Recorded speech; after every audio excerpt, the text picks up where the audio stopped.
விடாமுயற்சி ரெண்டாவது வாரம் வந்து இன்னும் பட்டையை கிளப்பிட்டு இருக்குது. அதில் மாற்று கருத்து கிடையாது. ஒரு வீக்கெண்டில் ரிலீஸ் ஆன இந்த படம் ரெண்டாவது வாரத்தை தொட்டுட்டு இருக்கு. ரெண்டாவது வாரத்திலும் தமிழ்நாட்டில் பாக்ஸ் ஆஃபீஸில் நம்பர் 1ல் இருக்குது. இதுவும் திரும்பவும் சொல்கிறது என்ன, நெகட்டிவ் விமர்சனம், பாசிட்டிவ் விமர்சனம், கலவையான விமர்சனம். அஜித் ரசிகர்கள் மட்டும்தான் அந்த படத்தை பார்த்தாங்க, வேறு யாருமே பார்க்கல.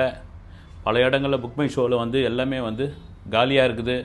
என்ன வேணாலும் சொல்லிக்கங்க. அதை தாண்டி ரெண்டாவது வாரம் நேற்று பாருங்கள், நேற்று வெள்ளிக்கிழமை என்னென்ன படம் வந்தது? ஃபயர், அப்புறம் ஒத்த வீடு Muthaiya, 2K love story, baby and baby, இன்னொரு படம் ஏதோ ஒரு படம் வந்திருந்தது, காதல் என்பது பொது உடைமை. இத்தனை படங்கள் வந்தது. இத்தனை படங்களில் நான் நினச்சது என்னன்னா, ஏதாவது ஒரு படம் ரப்பர் பந்து மாதிரி ஒரு படம் அப்படி ஹிட்டாகி, மகாராஜா மாதிரி ஒரு படம் ஹிட்டாகி விடாமுயற்சிக்கு ஒரு சின்ன ஒரு வசூலில் ஒரு சின்ன தொய்வை கொடுக்கும் அப்படின்னு பார்த்தா, மறுபடியும் ரிப்பீட் ஆடியன்ஸ் விடாமுயற்சிக்கு தான் வராங்க. இதில் மற்ற அந்த படங்கள்லாம் நான் தேட்டர் போய் விசிட் பார்த்துறேன்னு தேட்டர் நண்பர்கள்கிட்ட கூட கேட்டேன். 12 பேர், 15 பேர், 20 பேர் உட்காந்துட்டு இருக்காங்கன்னு நான் குறைச்சி சொல்லலை. கண்டென்ட் நல்லா இருந்தால் மக்கள் பார்ப்பாங்க என்பதில் மாற்று கருத்து கிடையாது. அதான் ஒரு வீக்கெண்டில் ரிலீஸ் ஆகி வீக்கெண்டை தாண்டி ரெண்டாவது வாரத்தில் விடாமுயற்சி பாக்ஸ் ஆஃபீஸில் இட்டு 225 கோடி படத்துடைய பட்ஜெட். அந்த பட்ஜெட்டை தாண்டிய ஒரு வசூல். குறிப்பாக திரும்ப சொல்கிறதுனா 3650 ஸ்க்ரீன்ஸ் உலகம் முழுக்க. இப்போ இந்த வீடியோ பேசுகிற இன்றைக்கி சனிக்கிழமை பல தேட்டர்களில் விடாமுயற்சிக்கு தான் கூட்டம். நாளைக்கு ஞாயிற்றுக்கிழமை. இந்த 2 நாள் வசூலை சேர்த்து ஒரு வசூல் சொல்லக்கூடும். சரி, ஓகே, நீங்கள் தான் வசூலை சொல்லிக்கிட்டே இருக்கிறீங்க, மற்றவங்க சொல்கிறாங்க, அப்புறம் சில ட்ராக்கர் சொல்கிறாங்க, தயாரிப்பு நிறுவனம் ஏங்க சொல்லலை அப்படின்பொழுது அவங்க சரி சொல்கிறதும் சொல்லாத அவங்க விருப்பம். அதை தாண்டி இப்போ ஏதாவது ஒரு வசூலை சொன்னால் உடனே ஒரு ஐடி ரைடு அது இதுன்னு வராங்கன்ற மாதிரியான ஒரு விஷயங்கள்லாம் இருக்குது. ஓகே அப்படின்லாம். ஒரு 225 கோடி பட்ஜெட்டை தாண்டி ஒரு வசூல் வந்தாச்சு அப்படின்னா வெற்றி தான். தமிழ்நாடு தேட்டர்கள் 100 கோடி ரூபாய்க்கு விற்றுருக்காங்க. 85% ரெக்கவரி அப்படின்னு நேற்று வரைக்கும். இன்றைக்கி சனி ஞாயிறு 15%, 100% வந்துட்டாலே ஓகேன்னு அர்த்தம். இதெல்லாம் தாண்டி மீம்ஸ் வழக்கம் போல் க்ரியேட் பண்ணி போட்டுக்கிட்டே இருக்காங்க போல. பாதி படம் வரைக்கும் பொண்டாட்டியை தேடினா அது கபாலி, படம் முழுக்க பொண்டாட்டியை தேடிக்கிட்டு இருந்தால் அது விடாமுயற்சி. சரி சொல்லிக்கங்க, ரைட்டு. கதை அப்படியேப்பட்ட கதை தானே, மோசமான கதை ஒன்றும் கிடையாதுல்ல, படுமோசமான கதையெல்லாம் ஒன்றும் கிடையாதுல்ல. இன்னொரு மீம்ஸ் பார்த்தேன், சொல்கிறதுல ஒன்றும் தப்பே இல்லை. வீரம் படத்தில் மாமனாரை காப்பாற்றுறாரு, அப்புறம் விவேகம் படத்தில் பொண்டாட்டியை காப்பாற்றுறாரு, வேதாளம் படத்தில் தங்கச்சியை காப்பாற்றுறாரு, வலிமை படத்தில் தம்பியை காப்பாற்றுறாரு, இந்த படத்தில் பொண்டாட்டியை காப்பாற்றுறாரு. அஜித் சார், நீங்கள் எப்போ உங்கள் கேரியரை காப்பாற்ற போகிறீங்க அப்படின்னு ஒரு மீம்ஸ்.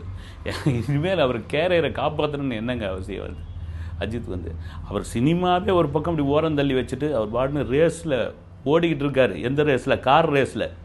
சினிமா ரேஸ்லேயும் அவர் தான் நம்பர் 1. அதை தாண்டி ஒரு பக்கம் ஓடிக்கிட்டே இருக்கார் அவர் பாட்டுன்னு. பல்கேரியா, யூரோப்பு, நெதர்லாந்து, ஃபின்லாந்து அப்படின்னு. என்ன காரணம்னு சொல்கிறேன்னா, நீங்கள் திரும்ப மீம்ஸ் போட்டு ஒருத்தரை என்ன தான் கலாய்க்க முடியும்? என்ன அப்படியேப்பட்ட ஒரு வன்மா அவர் மேலே அதை தாண்டி என்ன விடாமுயற்சியில் எனக்கு தெரிஞ்சு என்னங்க அந்த படத்தில் என்ன குறைன்னு நான் திரும்பவும் சொல்கிறேன். எனக்கு திரும்ப அந்த படத்தை ஒரு 3-4 தடவை பார்த்துட்டு இப்போ ஒரு நல்லா இல்லை, அந்த படத்தை நல்லா இல்லைன்னு ஒட்டு மொத்தமாக எல்லாரும் நல்லா இல்லைன்னு கழுவி ஊற்றுவாங்க. நீங்கள் கலவையான விமர்சனம் வருது, ரைட்டு, ஓகே, ஒருத்தருக்கு பிடிச்சிருக்கலாம், பிடிக்காம போனால் ஃபேமிலி ஆடியன்ஸ் உள்ளே வந்துட்டாங்க. அதெல்லாம் தாண்டி ஏன் மறுபடியும் குறிப்பாக இந்த படத்துக்கு பட்ஜெட்லாம் நீங்கள் பொய்யா சொல்கிறீங்க அப்படின்ற மாதிரி ஒரு விஷயம். சரிங்க, ஒரு சம்பளமே நான் ப்ரொடக்ஷன் நிறுவனத்திலேருந்து விசாரித்த போது சம்பளத்தையும் நீங்கள் பார்த்துக்க. அர்ஜுனுக்கு 8 கோடி ரூபாய் சம்பளம், ரெஜினாவுக்கு 1 கோடி ரூபாய், த்ரிஷாவுக்கு 6 கோடி, அப்புறம் அனிருத் ஒரு 8 கோடி. மேஜரான சம்பவம் வேறு என்ன இருக்குது? அஜித்துக்கு 105 கோடி தான் சம்பளம். நீங்கள் இவ்வளோ தான் சம்பளத்தை, இதை தான் சின்ன ஆர்டிஸ்ட்டுக்கு ஒரு 40 லட்சம், 50 லட்சம். இது அஜர்பைஜானில் ஒரு பெரிய செலவாயிருக்கும், 225 கோடி. மற்றபடி பெரிய செலவெல்லாம் இல்லை, கடன்லாம் இழுத்து உள்ள. இது வெற்றியா தோல்வியா என்பதை தயாரிப்பு நிறுவனம் மட்டும்தான் சொல்ல முடியும். கண்டிப்பாக வெற்றி என்பதில் மாற்று கருத்தே இல்லை. தோல்வியாக இருந்தால் அவங்க சொல்ல பாருங்கள், வெற்றி பெற்று ஆக வேண்டும் என்பது தான். நான் அந்த நிறுவனத்தின் மேலே உள்ள ஒரு விஷயம் என்ன காரணம்னா, நிறைய பேருக்கு வேலை கொடுப்பாங்க, திரும்ப படம் எடுப்பாங்க. சரி, ஓகே, இதை திரும்ப சொல்லிக்கிட்டே இருக்கும்போது ஒரு பக்கம் இது. அப்புறம் இப்போவும் பார்த்திங்கன்னா விஜய்க்கும் அஜித்துக்குமான ஒரு போட்டி. அவங்க 2 பேரும் ஏதோ வாய்க்கை வரப்பு தகராறு, பங்காளி தகராறு, இந்த மாதிரி விஷயங்கள்லாம் சொல்லிக்கிட்டே இருக்கிறாங்க. இதெல்லாம் கிடையாது. அவர் ஒரு பக்கம் அரசியலில் தாவேக்கா தலைவராக கலக்கிட்டு இருக்காரு.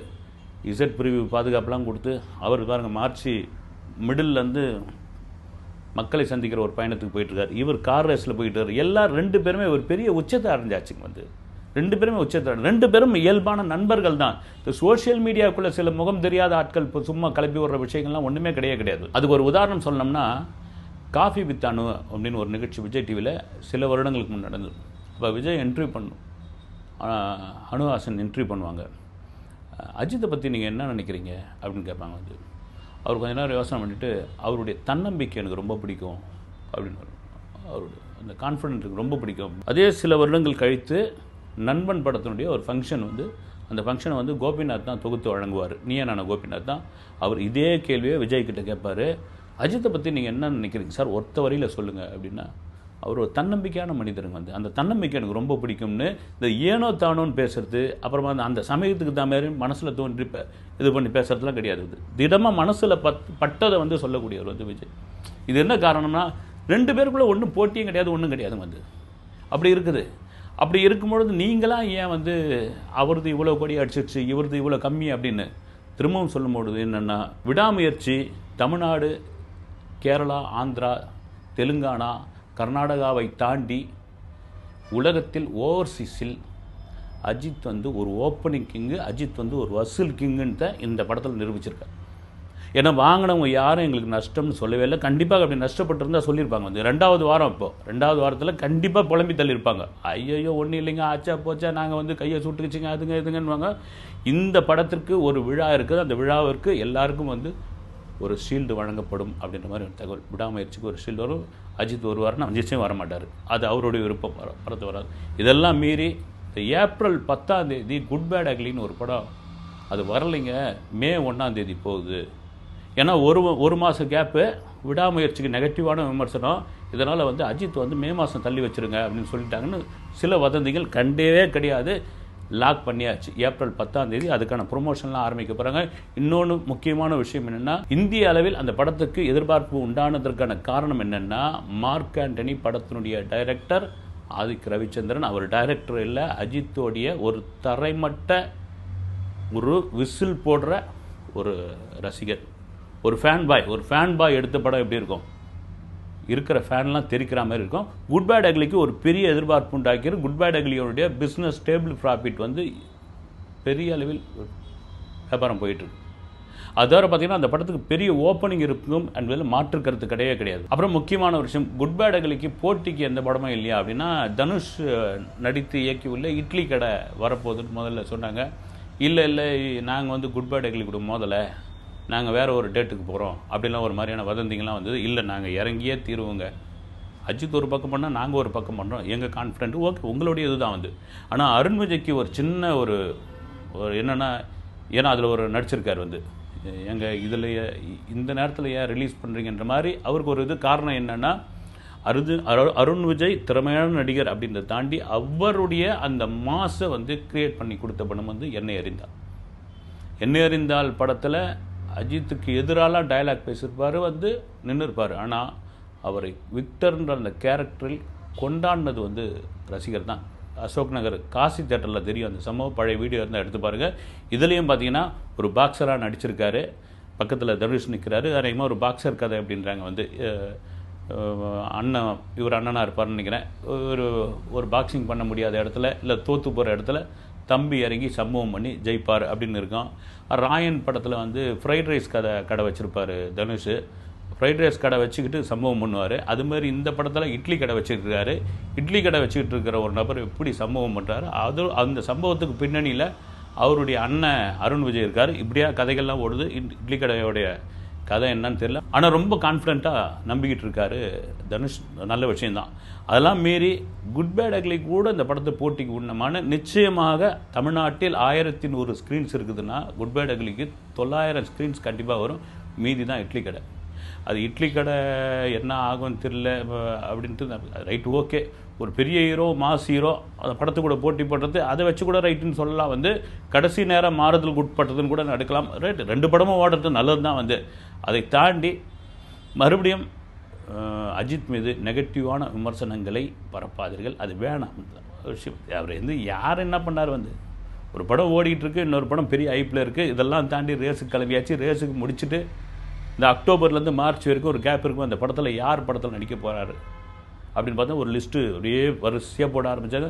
அதில் இப்போ கூட பார்த்திங்கன்னா நித்திலன் அவருடைய பேர் கூட சொருகிட்டாங்க. வந்து எப்போ யார் தான் டைரக்ட் பண்ண போகிறாங்க அப்படின்னா மறுபடியும் மகிழ் திருமேனிக்கு அந்த வாய்ப்பு போகுன்ற மாதிரியான ஒரு விஷயம் பேசிகிட்டு இருக்கு. அது அஜித்தோடைய குணம் தான். தன்னை வைத்து படம் பண்ண எந்த டைரக்டர் மீது எதிர்மறையான விமர்சனங்கள் செய்கிறாங்களோ அவருக்கே மறுபடியும் ஒரு படம் கொடுக்குறது தான் அவருடைய பாணி. வந்து பார்த்துடலாம் வாங்க அப்படின்னு. மேபி நடந்தாலும் நடக்கலாம், ரைட், ஓகே. இதெல்லாம் தாண்டி விடாமுயற்சி ஒரு வெற்றி படம் என்பதில் மாற்று கருத்து கிடையவே கிடையாது. அதே சமயத்தில் குட் பேட் அக்லியை ஒரு பெரும் கூட்டம் எதிர்பார்த்து கொண்டிருக்கிறது. 10 மார்க்கான்டனிக்கு சமம் அப்படின்னு சொன்ன ஆதித்ய ரவிச்சந்திரனே முதல்ல போய் அந்த படத்துக்கு போஸ்டர் ஓட்டுவார்னு நான் நினைக்கிறேன். பார்க்கலாம். அடுத்த வீடியோவில் சந்திக்கிறேன். நன்றி.